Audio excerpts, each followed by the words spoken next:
So welcome. Hello, everybody. We are so glad that you decided to join us for this educational workshop. My name is Lynn Poland. I am the co-founder of Kinder Beginnings, a family building support community offering a safe space for those navigating the journey to be supported, heard, and validated.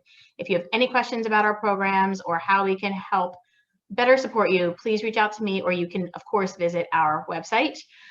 Thank you for just making this time and space to talk about medication usage. Meds and shots come with the territory of fertility, right? And I personally remember sitting through my first med training course in my doctor's office with one of my nurses and becoming really overwhelmed and confused by all of the steps when it came to mixing and injecting all these meds. And I remember her saying, "Oh, you just flip off the cap and then you just like wipe the top to disinfect it." And I was like, "What? I don't know what you're talking about. I would never even know to do that.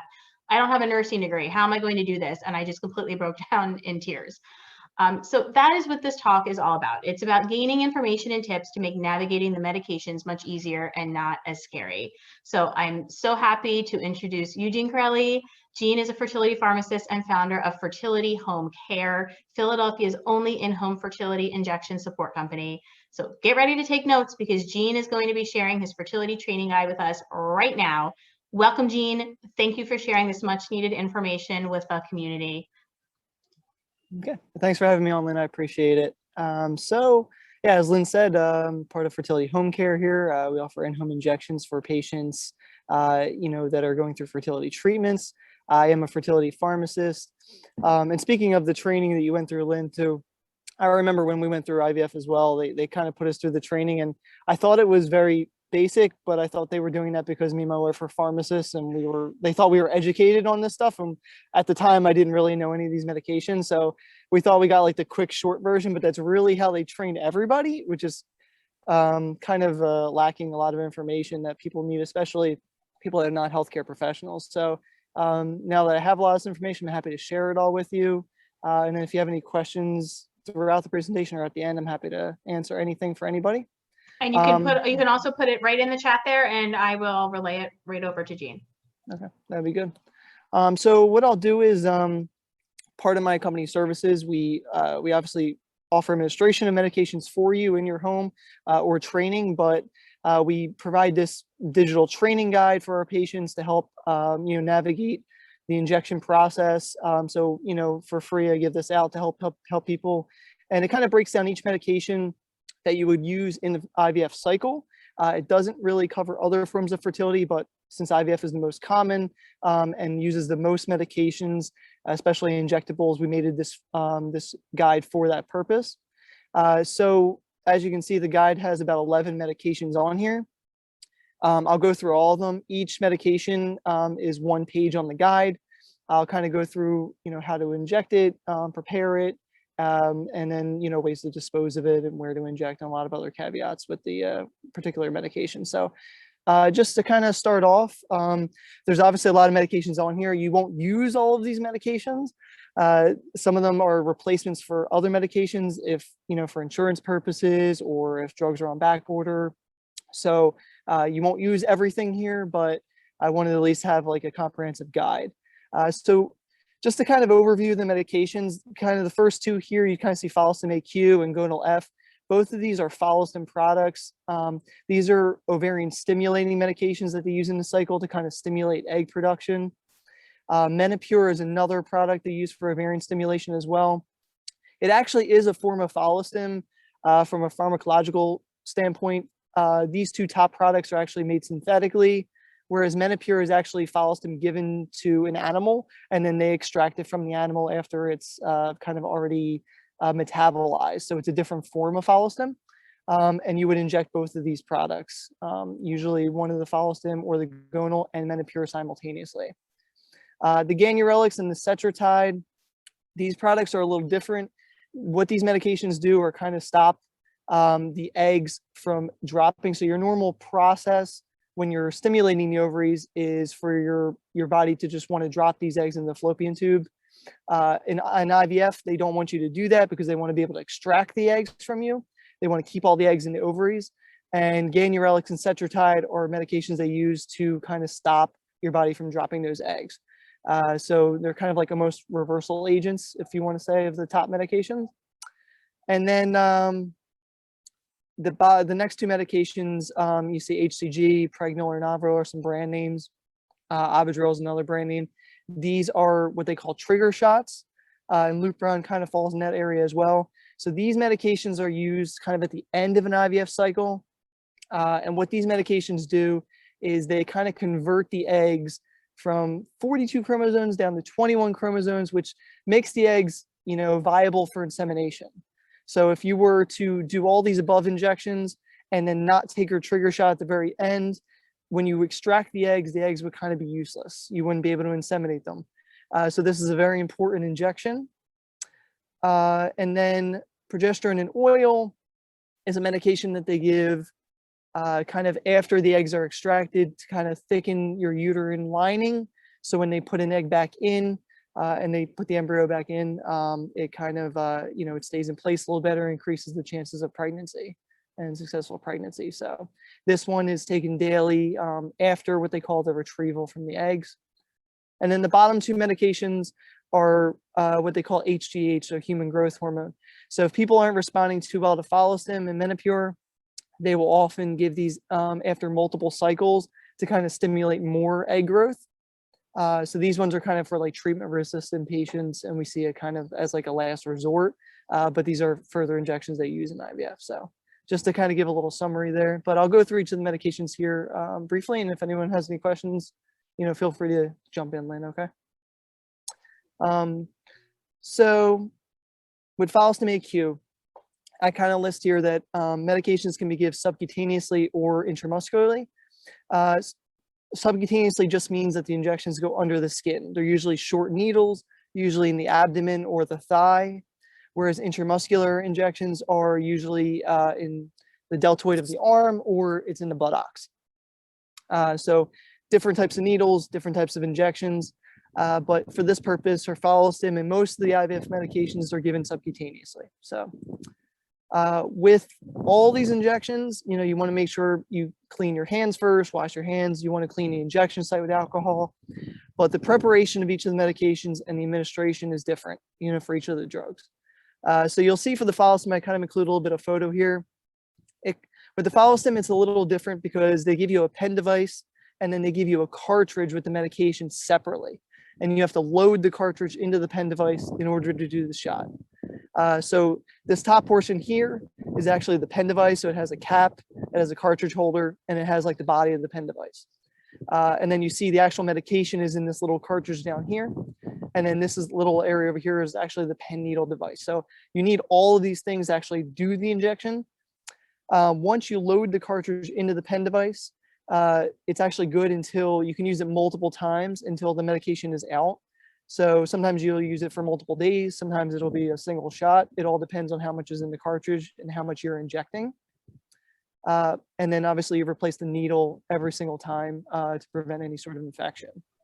One thing that I always found really tricky with that is they always gave me a different amount for the Follistim cartridge. And so I found it really helpful to keep like a running tab on how much I had left, because my biggest fear was that I was going to measure it out and then not be able to inject myself with the right amount. And that's something that nobody told me. It's something I had to figure out on my own. Do you have like a tip for that? I literally just like a piece of paper and like was subtracting. Yeah. So these available sizes here, I put each cartridge comes as a 300, 600, or 900 unit cartridge. And you inject different amounts obviously every day, so it can get a little tricky. And sometimes the shots every day can vary in dose. You might do 150 units one day, you might do 300 the next. Right. It all kind of depends. So inside the cartridge, inside the box of the Follistim, they actually have a little slip. And if you flip it open, it actually says, it has like a little graph, and you can actually log your dose for the day. And you want to make sure the reader goes, say your cartridge is 900 units. And your dose is, I don't know, say like, I'm trying to make a number that's a little off. Yeah, say it's like 300. So you do a 300 injection one day, you like log that you do 300, you now have 600 units in your cartridge. The next day you do another 300 units, now you have 300 units in your cartridge. But then say they up it to 375. So now your next day you're doing 375. With this device, what you can do is you can actually dial it to 375. If there's not 375 units in the cartridge, then it won't let you inject it. So what you want to do is, there's only 300 units in there. You could just dial to 300, inject 300, or you can dial to 375, inject. And a lot of people don't know this, but the pens are a little overfilled. They do that because they want you to be able to eject any air bubbles in there, and sometimes you lose a little bit of medication. So sometimes there might be enough for you to do the shot. So if you dial to 375 and inject, and your little dosing window here goes down to 0, you got your full dose. The pen was overfilled. But if it says, it goes, you inject 300 and it stops at 75 because you only have 300 in the pen, then you have to then open up a new pen, dial to 75 and inject again to get your full dose. See, that's really helpful information. I just thought it would just let me do it and not know that there is something in there that would stop it, or like let me know that I didn't get my full dosage. I also didn't know about the graph either. These are things that nobody tells you about that would be really helpful information, right? It's really true. I always tell people to dial your full dose, do the shot, because you want to use up the pen. These pens are expensive. You want to use up everything that's in here. A lot of people will just put their pen aside, start a new pen because they don't think there's enough in there. And then they go and use the next pen. Exactly. And then at the end of your cycle, that pen that you previously used, you could have used, but it's now expired. So now you kind of waste the money on that device. So yeah, always try to use it if you can. And that's, very ideal. And that's a really helpful tip, and something I kind of wish I knew 6 years ago. So, so yeah, and then obviously, replace the needle tip each time. And when the cartridge is empty, you take out the cartridge, you put in a new cartridge, and so forth. So with this one, you cannot dial the pen backwards. I'll tell you with the follow stim, you have to dial it directly to your dose. If you don't hit your dose, then you got to completely dial forward. So if your dose is 300 and you dial to 350 by accident, you can't dial back to 300. You have to dial all the way up to, I think the pen goes to 450 or 600. And then you have to dial past 600 and it goes back to 0. And then you dial to 300. So this pen's a little tricky that way. They don't always tell you that either. So as far as injection sites go, it's usually done in the abdomen. It's closest to the ovaries. Technically, you can do it in the thigh, but they like to do it locally if you can. So it's a little hard to see on this graph, but you would dial if you hit your zones around your belly button, kind of 1, 2, 3, and 4. You kind of want to rotate those sites. With the follow stem and the gonal, we usually have you do, with my patients, I have them do a 1 and a 2 because that's the most pleasant shot, and it's easier to do it in the upper portion because you have a little less fatty tissue. And the more difficult shots, we usually aim in 3 and 4 in the bottom portion where people usually have a little more fatty tissue. And it makes those shots a little bit easier. So actually targeting certain injections in certain areas can make the shots a little bit easier. That's one of the things we do in my company to help people. So, and then, as far as storage, everyone thinks that a lot of these medications everything is refrigerated. They're not. This particular medication is refrigerated. It's good in the fridge until its expiration date. But once you start using it, it's only good for 28 days. And you're basically always going to use this medication within 28 days. Your cycle is probably only going to be 12 days at max. But once you start using it, the most important thing with this is once you do the first shot, you can then keep that pen at room temperature. You don't need to put it back in the fridge.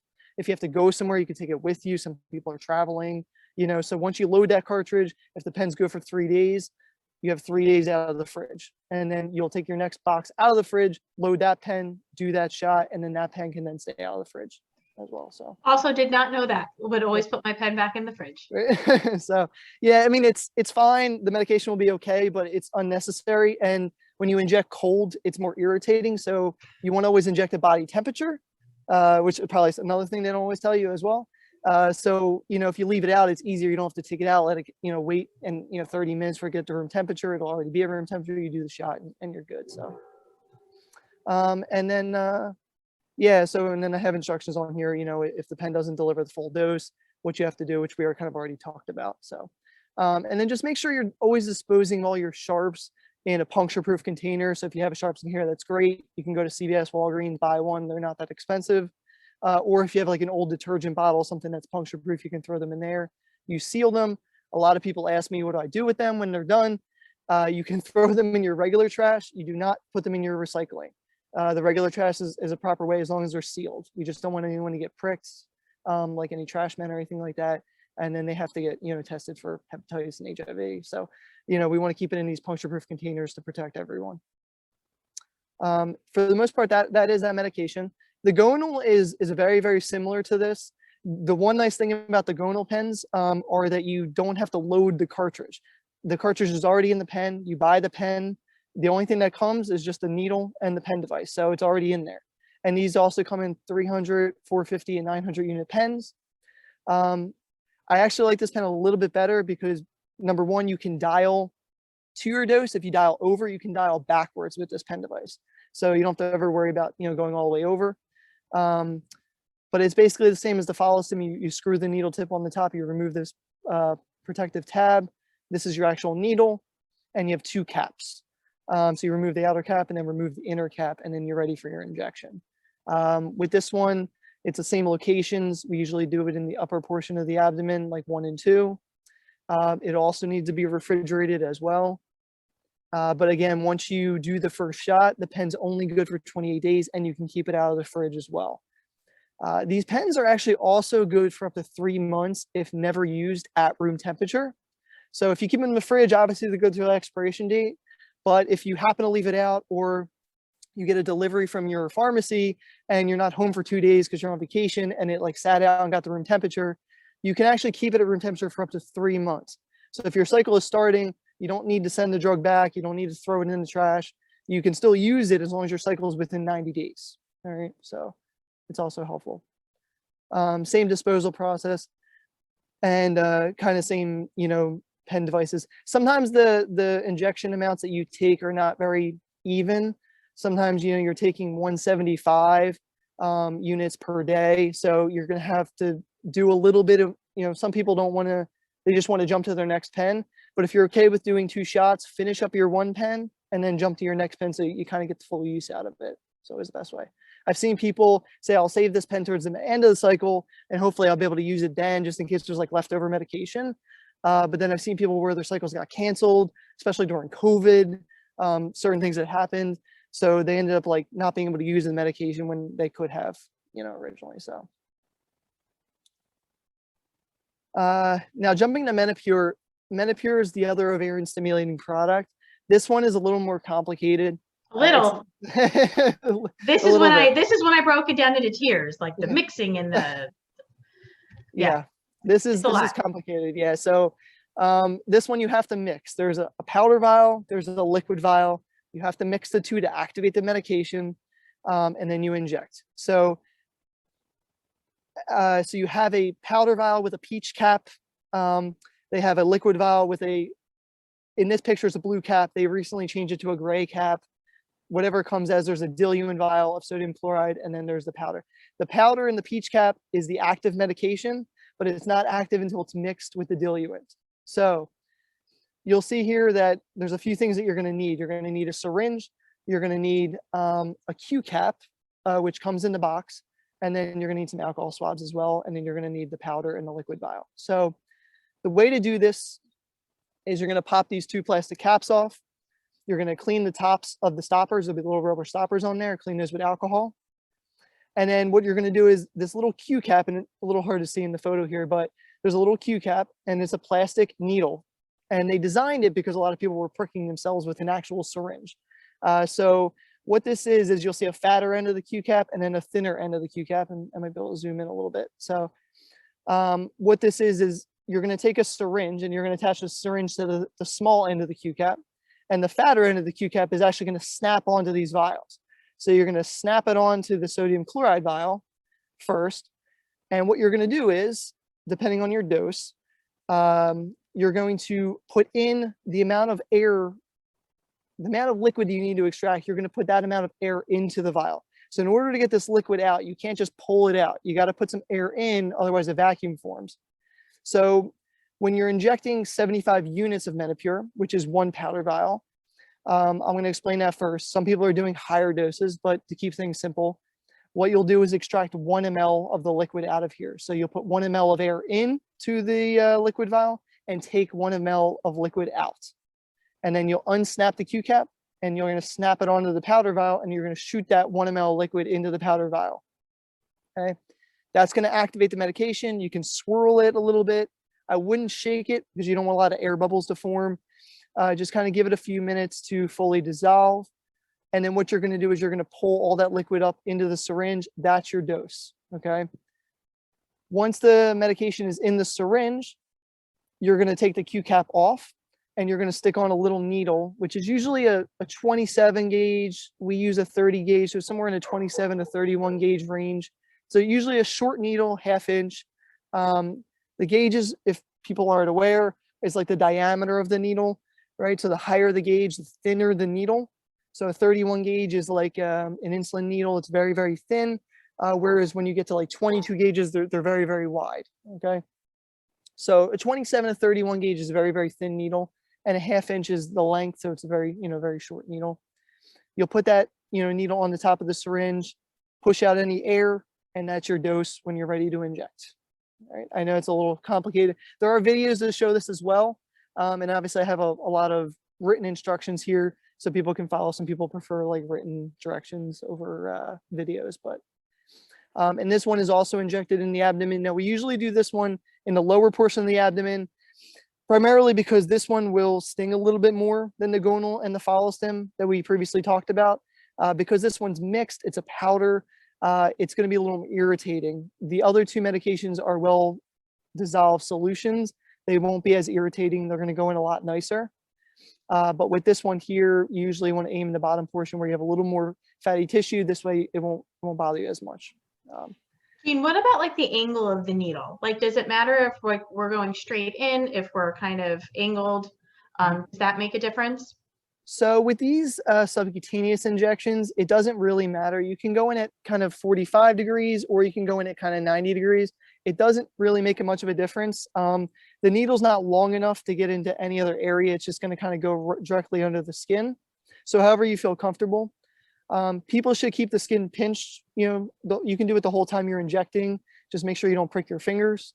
But that's kind of the important thing. Just kind of keep the area pinched. You want to be able to grab skin. That's the main thing. With the intramuscular injections, that's a little different. You kind of want to lay the skin flat. You're going a lot deeper, but these shots are pretty tiny. So with this one, in some cases, you're going to take a higher dose. In some cases, some people will have to do 150 units. I get a lot of patients asking me, well, you have to do 2 shots. I mix one liquid with one powder, do the shot, and then mix another liquid with another powder and do the shot. You don't have to do that. You can double concentrate the shot, do a single shot. So in this situation, you would move the liquid from one powder, move the liquid from the diluent bottle into a powder. That will create 75 units worth of medication. When that becomes a liquid, instead of drawing it up and injecting it, you would draw it up and put it into another powdered vial. The liquid is enough to dissolve 2 powder vials, and that will create a dose of 150 units. And then you would then draw that up, put your needle on, and inject that. And that's like a single dose.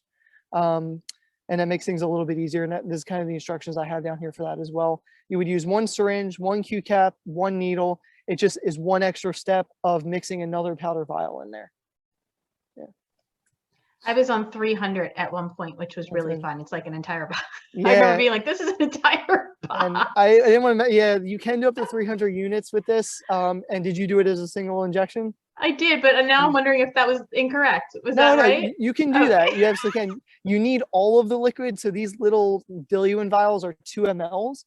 When you're doing 1 or 2 powder vials, you can just mix 1 ml, keep your volume small, and you can do the injection that way. When you're doing 300 units, you need to draw up all 2 mLs. I don't know if you were doing that. You kind of need all 2 mLs to dissolve that much powder. But it also, if it's really concentrated at 300 units, it's going to really burn probably going in if you're only using a small amount of liquid, right? So the more liquid you use, yeah, yeah, the more liquid you use, the more dissolved it is, and the easier it'll be on you as well. So yeah. Again, when you go through these injection trainings, so much information is thrown at you, and like you're coming in saying, I don't even know, like I've never given myself a needle before, like just teach me how to even do that. And then all of a sudden you're mixing medications, and then I'm doing math, and I feel like I have like I'm trying to figure out my dosage. It's just so overwhelming, and this information is just so helpful, not just in the presentation, but that that there is a physical paper that you can read and just refer back to, like a reference guide, right? Yeah. So incredibly helpful. Yeah, absolutely. So we try to make it as easy as possible. It's a lot of medications. It really is. So, giving the injections are difficult, especially if you've never given injections to yourself before. One of the reasons why I created the company, really just to train people on how to hold a syringe, how to draw up medication, how to give an injection properly to yourself without, hurting yourself. We train a lot of husbands on how to do the injections properly. They say like, oh my God, my husband's been hurting me every single night for the last 3 weeks. And then I train him and then all of a sudden it just doesn't hurt that much. And they're like, oh, we wish we would have brought you in sooner. It would have been so much easier. So it's small little caveats we can teach will make a big difference when doing these medications. So with the Ganurelix, and by the way, if you kind of see anything that has a copyright symbol is a brand name product, which means it's only made by one company, it's trademarked, and it's usually very expensive. So a lot of these medications fall into that category, but if you're wondering why I put that legally, because there's no generic version of the product on the market to give. So with the Ganurelix, this medication, it's very nice. It comes as one dose. It comes as a pre-filled syringe. The medication's in a syringe. They give you the syringe. You don't have to draw, mix, do anything. You just have to pop this little cap off. There's usually a little air bubble in there. Just kind of push out the air bubble, push this plunger up a little bit, get the air out of there. But you're pretty much ready to inject at that point. This one is usually given in the thighs. It can be given in the abdomen, but most offices, it depends on your clinic, will have you given in the thigh just to give your stomach a break, because you're doing gonal and usually Menopur at this point every single day, and you just want to give your abdomen a break. So usually this one's done on the thighs. From the photo, you can kind of see there's kind of 2 or 4 different areas. We usually say if you cut like your leg from hip to knee, if you cut it in half, you want to aim in the upper portion from your hip halfway down. That's where you have the most skin to grab. We don't do it directly on top of the thigh. We usually do it a little bit off the side, if that makes sense. Just so you have a little bit to pinch there. And that's where you want to do the injection. You can go in at 45 degrees or 90 degrees, and you just inject the entire syringe. It's once a day injection, just like the gonal and the Menopur and the Follistim. They're all once a day. And this one is usually offset, usually gonal Menopur in the evenings. This one's usually done in the mornings. And this one is a room temperature injection. No need to ever store it in the fridge. Please don't store it in the fridge. It's not stable in the fridge. You just keep it at room temperature. And then when you're done, just dispose of it, in the sharps container. And that one's fairly easy to do. This one, for most people, some people either say this one hurts the most or hurts the least. I can't find out why. I think most people either struggle with the thigh injection or it's like the easiest spot. I think it's more with the location than anything, but it's a fairly easy medication to use. So I found this one to be the easiest, and I think it was just because of what you said, just administering it. It wasn't even the administrating, it was just I pulled it out of the box and I just injected, but I did mine in the abdomen. I was never even offered the thigh. I didn't know that was a thing. That is a thing, yeah, it is. And the Cetrotide is kind of like the brother of the Ganurelix. You don't ever take them together. It's one or the other. The Cetrotide is not often used as often, primarily for 2 reasons. One, it's refrigerated, so Ganurelix is not, which is nice. So you have to refrigerate this one. And the second part is you have to mix this one just kind of like the Menopur. So it's a little more complicated of a mixing process. So they make it as easy as they possibly can. If you see from the photo here, you kind of have a syringe with a pre-filled diluent. The diluent's already in the syringe. You have a little yellow needle, you have a little gray needle, and then you have a powdered vial, which actually has the medication in it. So what you have to do in this situation is pop the cap off of the little vial. You have to attach this yellow needle onto the syringe with the diluent, and then you shoot it into the powder vial, and that activates the medication. It's a little bit easier than the Menopur because you don't have to transfer liquid. The liquid's already in the syringe. So it makes it a little bit easier there. And then once the powder fully dissolves, you draw it up with this same, yellow needle on the syringe into the same syringe you had. Once the medication's in there, you pop this yellow needle off and you put this little gray needle on. It's much shorter. And then that's what you use for the injection. Again, usually injected into the thigh, same location as the Ganurelix. And you just keep rotating your injection sites each day.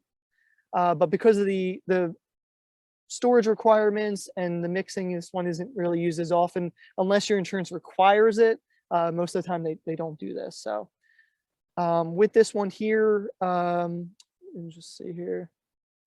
Yeah, it's a single dose. Once you take it out of the fridge, you're gonna mix it, do the shot. There's no reason you have to put it in and out of the fridge. You're gonna take it out, do the shot, and then and then give the medication. So, are you still there, Lynn? Did I lose you? I might have lost you. Okay. I'm gonna keep going because it says it's still recording. Let me see here. So I'll keep going because it looks like it's still recording. So with the HCG, now this is one of your trigger shots. Now this medication comes in several different forms. There's a generic version of it called HCG. There's brands called Pregnil and Navaril. And as you can see, I have the brand Pregnil here in one of the generic formulations. So you can see this shot can be given in a couple different ways depending on where you're at in your cycle. It can be given intramuscular or subcutaneously. So depending on how you're going to, inject yourself, kind of depends on the way your cycle is going, and the way you mix it and actually inject it depends on your administration. So if you're taking it subcutaneously, you're going to mix it one way and inject it. If you're taking it intramuscularly, you're going to mix it and inject it a different way. You have to follow. Oh, are you back, Lynn? Hey, okay. I'm sorry, my computer shut down. Yeah, but that's okay. I kept going anyway because it said it was still recording, so I'm just going. Awesome. Sorry about that. No problem. So I'm just kind of at the step here where, depending on how you're taking the trigger shot, follow your doctor's instructions specifically, because if you're doing it subcutaneously, you're going to mix it and inject it one way. If you're doing it intramuscularly, you're going to mix it and inject it a different way. You're going to use different needles. But this one, like the Menopur and the Cetrotide, you have to transfer liquid over from the one vial into the powder vial. And then once that's activated, you draw it up and inject it. Now, depending on how you're injecting it, you might move over a small amount of liquid, or you might move over like a lot of liquid. It all depends on, how you're taking the medication. So follow your doctor's instructions exactly. And this is the medication that has to be given at a very specific time, usually in the evening, 36 hours prior to your retrieval. So just follow your doctor's instructions very, very carefully with this medication. Unfortunately, there's no Q cap with this one. You have to use a needle to draw out the liquid and put it into the powder, and then you have to use, that needle to draw it up into the syringe, and then change your needle out depending on how you're injecting it. So I cannot tell you how many women have come to me and said that they have used the wrong needle to inject. I believe it. Yep. I've seen people inject with an 18 gauge needle, which I don't know if you've ever seen an 18 gauge needle, but you can see down the chamber of the needle. It's very, very wide. It's almost like a straw. I don't know how people would even inject with that. That's amazing. But you use thinner needles than that to inject this, but they're still very long. They're usually 1.5 inches in length. They're intimidating. Yeah, they're very intimidating. So this is a very difficult shot for people. I see people sometimes mix it wrong and inject it properly, but it was mixed wrong and they didn't get their full dose. So I get the clinics calling me, they didn't get the full dose. You need to go mix it properly. They only have 12 hours to take this medication correctly, or their entire cycle is canceled. So, oh, my whole thing jumped out. But let me see if I can get back to that. Why did it do that? Yeah. So, and this is why it's so important. You do all of this work for 10, 12, 14, 16 days. When it comes to this last shot, it's so important that you get it right. And so it's intimidating for that reason, because you know how important it is, and just the length of the needles, having to mix the medication.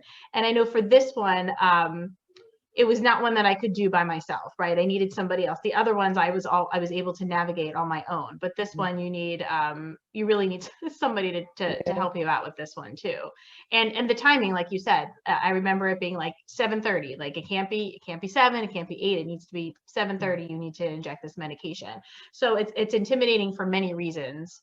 Yeah, absolutely. It's tough. I say with our company, we probably do this shot the most for people because it's the most difficult to do.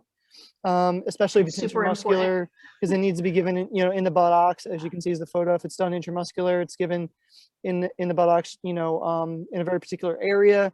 And then if it's given subcutaneously, you can do it in the same spots that you would do your Gonal and your Menopur and those other injections that we talked about previously.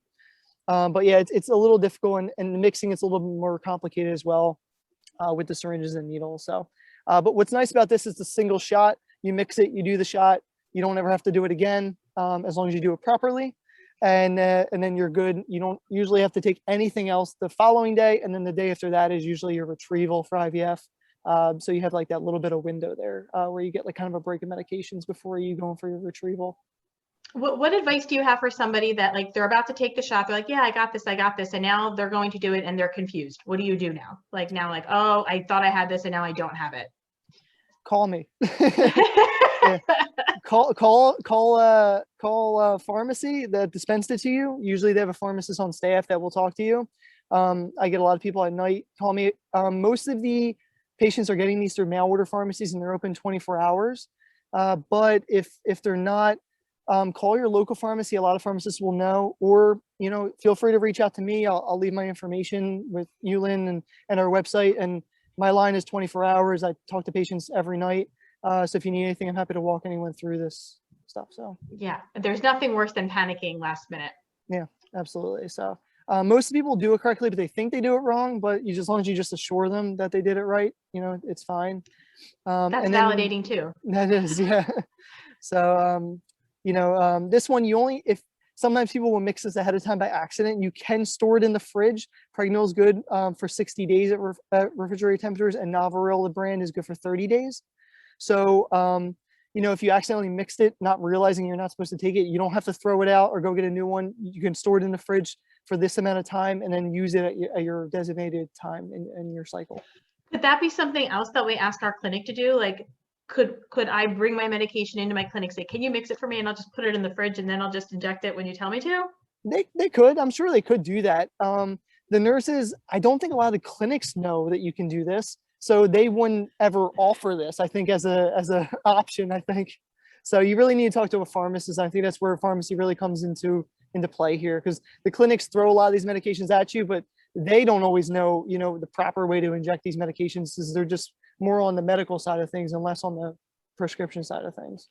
I think that's also really helpful to just know that your pharmacist is there to help you as well, because oftentimes we think about calling our IVF nurse or calling our doctor. Mhm. We don't often think about, oh, I should call the pharmacist. And Yeah. what you're saying is call the pharmacist. Yeah. And the nurses, you know, they're there 24 hours a day. Usually they have a direct line, and they're happy to help as well. I think they get a lot of calls about these medications, specifically the trigger shots. So feel free to call your nurse. They probably know this medication the best of any of them, because I think they kind of deal with this. And with the timing of the shot, they're always talking to people at random hours. So yeah. So just to move on a little bit, Avidril is just another trigger shot. It's actually the same as the medication above, but this one is used in a different form of fertility. It's usually used in IUIs instead of IVF. It all depends on your clinic. Sometimes I've seen this in IVF as well, or when, you know, the Pregnols and HCGs are unavailable. There's been a pretty big market shortage on these medications right now. People haven't been able to get them. So some people, the doctors have been turning to like an Avidril or 2 Avidril shots to kind of compensate for the difference. This one's nice. It's very similar to Ganurelix. It's a pre-filled syringe. Just pop the cap off. You just inject the full syringe. It's usually done in the abdomen, but you can also do it in the thigh. Just pinch the skin and inject the full syringe. There's usually a small air bubble in here too, so just push that out before you give the injection. So, but this one is one of the easiest injections to give. I feel like, you know, most people do this. This one is stored in the fridge. You want to take this out about 30 minutes prior, let it get to room temperature, so you know, it's less irritating. You can inject cold, but it's going to bother you a little bit more. So I always tell people, take it out about 30 minutes prior, let it get to room temperature, and then do the shot. This medication, like the medications above, the Pregnyl and the HCGs, these medications will give you a positive pregnancy test. These medications are what the pregnancy tests detect. It's the HCG levels.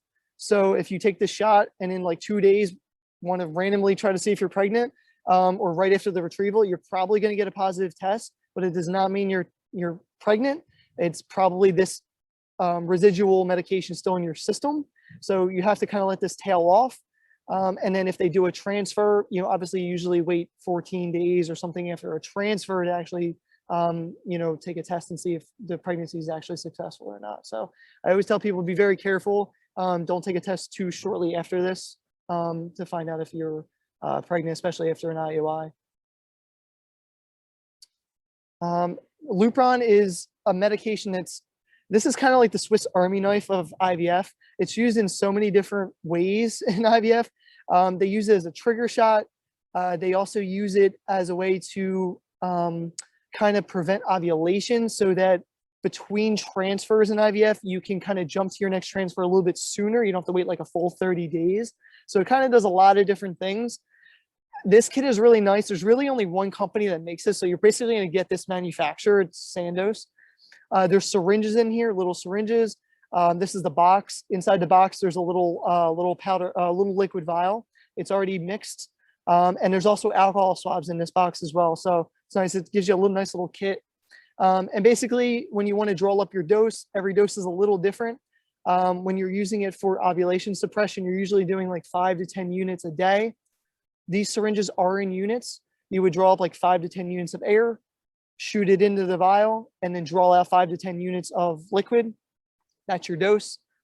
Or in some situations, if you're using it for a trigger shot, you'll have to inject 80 units of this at one time, which is a larger amount. The syringes inside the box, which they do not tell you, are only 50 unit syringes. You cannot inject 80 units with these syringes. If you're lucky, your pharmacist will give you extra syringes knowing that this is a trigger shot, and they'll give you larger syringes that hold up to 100 units. This way you can draw up to 80 units. If you did not get those syringes, you can use the syringes from Menopur. So feel free to reach out to me or your pharmacist or your nurse. And if you have to draw up 80 units, that is equal to 0.8 mLs. So it's a little less than 1 ml. So you can actually draw that up on a regular syringe if you just know where to stop on the syringe. And then you can actually do it on there. And this way you don't need to do multiple injections. You don't want to do, a lot of nurses will tell you to inject 50 and then do another injection of 30. But people that are afraid of needles don't want to do 2 injections, obviously, if they don't have to. And you don't need to. And this is always done in the abdomen for the most part. You know, it's a subcutaneous injection. It's a very small needle, usually a 30 gauge, 1/2-inch needle, and you just, you know, do the shot. But yeah, it's a fairly easy injection. It doesn't burn very much. It's pretty easy to use. And as you can see here, I kind of broke it down. You know, if you're doing 80 units, you have 0.8 mLs, or 10 or 5 units are 0.1 mLs or 0.05 mLs. And they kind of dose it in units because the syringes that come inside the box are in units. So you're always going to hear units with this medication versus mLs with a lot of the other medications. This one is room temperature as well. You don't have to store it in the fridge. The manufacturer recommends after first use to store it in the fridge, but generally speaking, you're going to use this medication within 30 days and you're not going to use it again. You're going to need to get a new box in 30 days anyway. So I usually tell my patients to just keep it at room temperature, use it for your cycle. And then after 30 days, when you have to go to another cycle, you're going to have to get a new box anyway. So you come and get a new one from your pharmacy. And there are 280 units in this little vial. So it doesn't look like much. Everyone says, oh, I'm not going to have enough. There are 280 units in this little vial. So you have enough to do multiple triggers. You don't need to go get more medication. So progesterone and oil. This one is a big one. So a lot of people really struggle with this shot. This is one of the only intramuscular shots you have to do. And this medication is given in the buttocks. All right, so it's a difficult area. And it's drawn up and it's an oil. So it's not like some of these other medications that are very thin and well diluted. It's very thick. So you need to draw it up with an 18 gauge needle, which is a very, very wide needle. Me and Lynn were talking about, and I apologize, it's getting a little dark here, but we're almost done anyway. So you want to attach an 18 gauge needle. It is 1.5 inches, so it's pretty long. It's a little intimidating. This needle is very, very wide, and you're going to use that to draw up your dose. It's usually 1 ml. Some people inject 1.5 mLs, but you're going to put, 1 ml of air into the vial, draw up 1 ml of the liquid. Okay. And then you're going to put on a 22 gauge needle, which is a little bit thinner, but it's still 1.5 inches. So it's still pretty long. The reason this needle is so long is because it's going intramuscular. It's going a lot deeper than your other shots. So when you do this type of shot, your body kind of squeezes the needle as you go deeper. So you need a wider needle to kind of keep keep your skin open so the medication can come out. If you used a very thin needle and it went deep, your body would just squeeze the needle and nothing, you wouldn't be able to push the medication in. So you have to use this longer needle. Now, this shot doesn't hurt any more than any other shot if it's given properly. But the problem is that most people don't give the medication properly. I apologize. This is popping up here, but let me see. I've heard people, so I never personally had to do PIO shots, but I've heard people say that they use ice beforehand or afterwards. Is there a tip that you would offer? Yeah, so people, I prefer ice, to be honest with you. A lot of clinics will give lidocaine and you could put the lidocaine on. The problem with lidocaine is it takes 30 minutes to numb the area and then it stays numb for like another hour. So it's not really ideal. Ice is nice because it numbs it up quickly. It gets deep into muscle tissue, where lidocaine kind of just sits on your surface of your skin. And then the ice kind of wears off quickly after the shot. And it also keeps the area cool to prevent any like bruising and swelling. So I really prefer ice. I have most of my patients do that. I actually give them a little ice pack, put it on like 5 minutes before the shot. It doesn't take very long. And then you're ready to do your shot. The big thing with this shot, and I'll tell you, it's a lot of people really struggle, is I get a lot of people saying that they're allergic to it. It does contain sesame oil. So if you're allergic to sesame oil, do not take the medication. If you're not sure, you can use it, but you want to see if you have any sort of reaction. But definitely, check your allergies against the ingredients. It can be compounded at local pharmacies with like olive oil or other forms of oil. So if you're allergic to sesame, you can still take it. What's nice about this shot is it's cheap. It's not very expensive and it works very, very well. The problem is the administration. There are other forms of progesterone, like vaginal forms, that people jump to, but they're very, very expensive. So if you can do the shot properly, it'll save you a lot of money. And if you do it correctly, it shouldn't really hurt very much either. So the two main keys with the shot are to give it in the proper area. So it's actually done a little bit above the top of the butt crack. I know it's a little hard to see here, but you want to give it in the correct spot. A lot of people do it in the cheeks. If you do it in the cheek, you will get all the medication, but it will hurt. It'll hurt a lot. So you definitely want to try to aim a little bit higher if you can, okay? And rotate the sides. Do one left side one night, right side the next. Keep track on a piece of paper if you're not sure. People always forget. And then keep switching off. And then the other thing is to inject this medication slowly. So it's an oil. It's a lot thicker than the other medications. If you inject it too quickly, it kind of sits under your skin. It takes your body a little while to pull the medication in. So if you inject it really quickly, a lot of husbands, they don't want to hurt their wives. They just shoot it in real fast. And then all that does is sit under your skin. It causes massive skin reactions. People say they're allergic to sesame oil. I now got to add sesame oil to their allergy list when they're not really allergic. And it causes all sorts of problems. So you want to inject it very slowly. I usually tell people over 30 seconds, maybe 45 seconds, if you can. I know that sounds like a long time, but once the medication, I know that Lynn's like, yeah, that's a long time. Once the needle enters your skin and the needle's held still, you shouldn't really feel the needle. So I usually, once the needle goes in, you're going to feel a little bit, but if it's given in the proper spot, it won't hurt very much. And then once the needle's in, you won't really feel it. So just go very slowly. And I promise you, it's going to be much less painful and you're going to have much less reactions to the shot. And that's the key. People have to do this medication daily, usually for the first trimester. Once you do for 3 months, 90 shots usually when you do a transfer. So it's not a small number of shots. You're gonna have to do it for a long time. So doing it correctly really makes a difference. This is the one that people complain about the most and say that it hurts the most. And I still have women that I've worked with years later that said, I'm numb in that area now.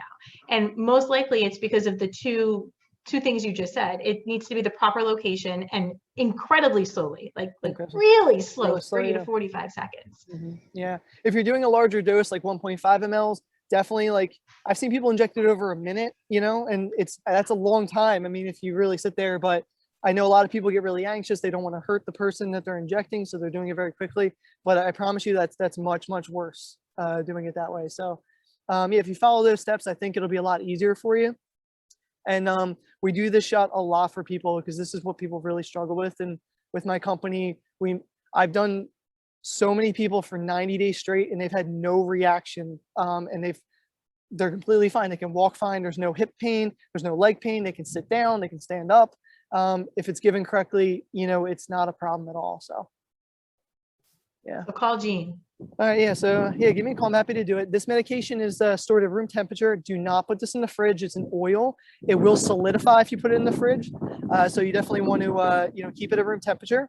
I've seen a lot of people trying to heat it to make it thinner. Don't do that. It does mess with the stability of the drug. So just keep it at room temperature. You can roll it in your hands a little bit if you want to add a little bit of heat, but it's not going to make much difference with the medication. So I would just tell you, just inject it at room temperature, that it's going to be fine that way. So, and then the last two medications I'll touch on are just really their growth hormone products. It's really when people are treatment resistant to Follistim or Menopur. A lot of times you'll take Follistim or Gonal, plus you'll take Menopur, plus they'll add on Omnitrope or Sazon, which are the growth hormone products. These medications are not FDA approved for fertility. All the above medications are used in fertility. These medications are used off-label by fertility clinics. The theory is that when you're younger and you have a large egg reserve, growth hormone is very prominent. You have a lot high levels of growth hormone in your body. So they think by supplementing with this, it will, kind of take your body back in time a little bit and help, improve your egg reserve.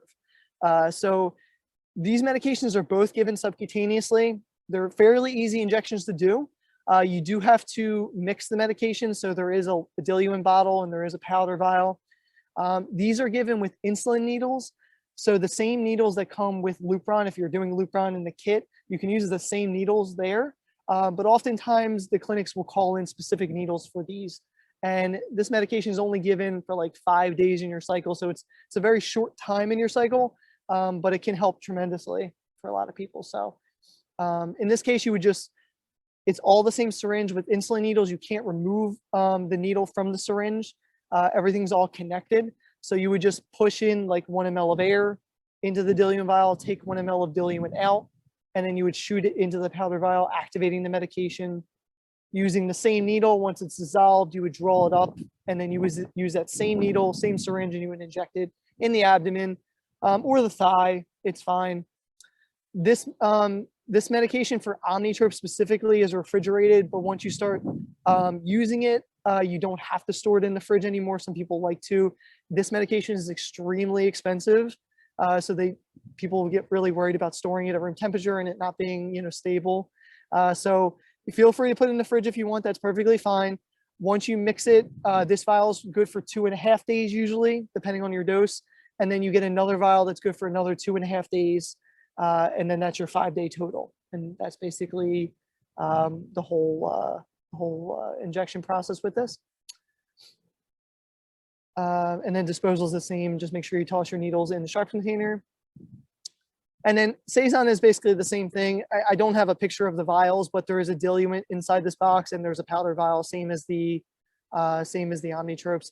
You would mix the two, inject them, and then they're always done in usually the abdomen.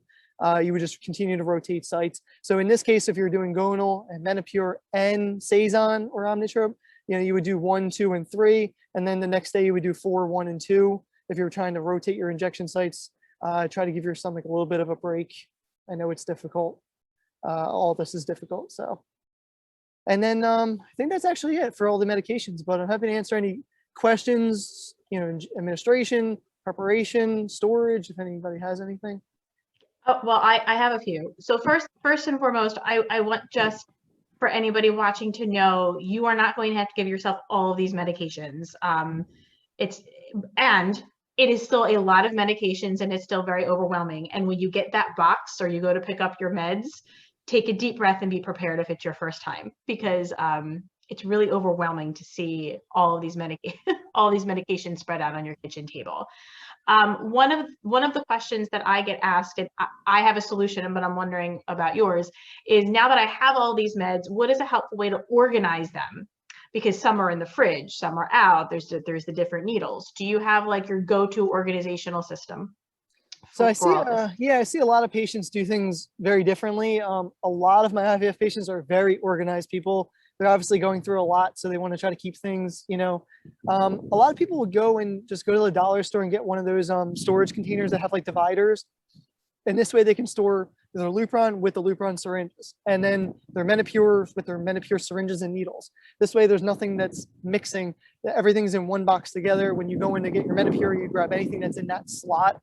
Now, obviously, the refrigerated medications you have to store in a different area, but a lot of them, once you do the first shot, are stored at room temperature. So you can put them into that box if you'd like after you do the first shot. And then it keeps all your syringes lined up with the medications that they go with. Yeah. Another offering I have for people is a shoe rack, like an over the door, like one of those clear shoe racks. I've seen a lot of people use those shoe organizers to organize their medication for the same reason. There's so many different needles. You want to make sure like you have the right needles with the right medication for sure. Yeah, absolutely. I had another question and it is escaping me at the moment. You keep talking about like medications can go in the fridge and then you can take it out and keep it at room temperature. Is that for all of the medications that are in the fridge, or is that just for some of them? So that's just for some of them. So on the back of every box is a storage, the FDA requires that manufacturers put storage requirements on all of their products. So if you're not sure, just flip the box over and they'll tell you, the storage requirements for the product. It has to be kept in the fridge at a certain temperature.